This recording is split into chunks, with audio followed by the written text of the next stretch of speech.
Pemirsa, bagaimana proses evakuasi warga Indonesia dari Iran? Kita tanyakan langsung kepada pelajar Indonesia di Iran. Ada Mbak Saida. Mbak Saida, kami ingin tahu terlebih dahulu posisi Mbak Saida saat ini di mana, Mbak? Titiknya, Mbak, tepatnya? Saya saat ini ada di Baku, di Azerbaijan. Oke, Baku, Azerbaijan. Ini lokasi ketika rudal mengarah ke Iran berapa jauh, Mbak, sebenarnya, Mbak? Dari Baku, Azerbaijan.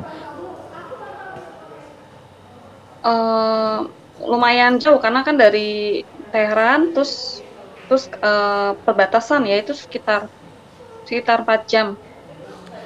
Jadi dari Teherannya, kalau dari Teherannya itu sekitar, karena kan kami proses evakuasi sekitar 12 jam, 16 jam lah. Perbatasan, kemudian baru dari perbatasan di Astara. Astara kan ada dua, Astara Iran sama Astara Azerbaijan, kemudian langsung ke dibantu sama KBRI, kemudian juga Kemlu, PWNI, dan kita sampai di hotel sekarang. Karena masih delay sampai saat ini. Saat Mbak Saida berada di Teheran, situasinya mencekam. Dalam 2 pekan bisa diceritakan, Mbak, ketika melihat rudal mengarah ke langit Teheran, Mbak?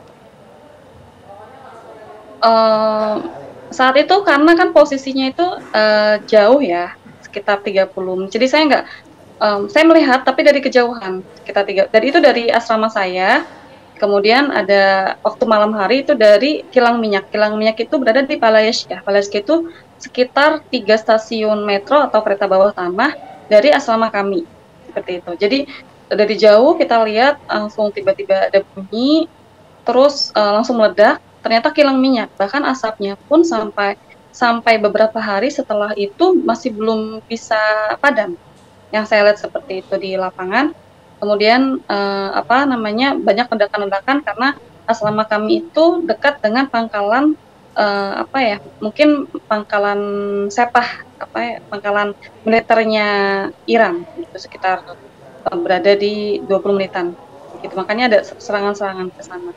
Di daerah Karizak itu 1 stasiun dari asrama kami, di asrama saya. Dentuman dan juga ledakan ini apakah begitu menggelegar, Mbak, meskipun jaraknya relatif jauh tadi kata Mbak Saida?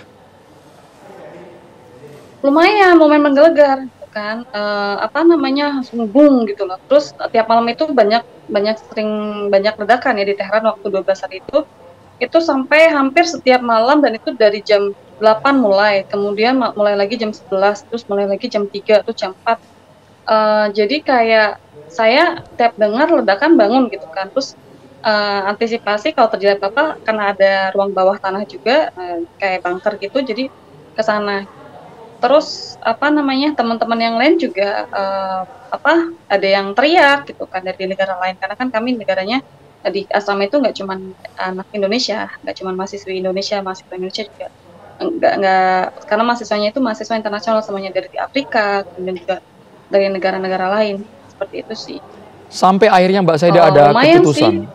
Baik, lumayan menggelegar dan suasana jelas mencekam ya Mbak Saida ya. Sampai akhirnya ada keputusan evakuasi, fokus kepada WNI kita.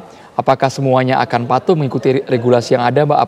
Apakah dengan banyak pertimbangan, mungkin ada yang kuliah, ada yang kerja, mereka masih tinggal di sana?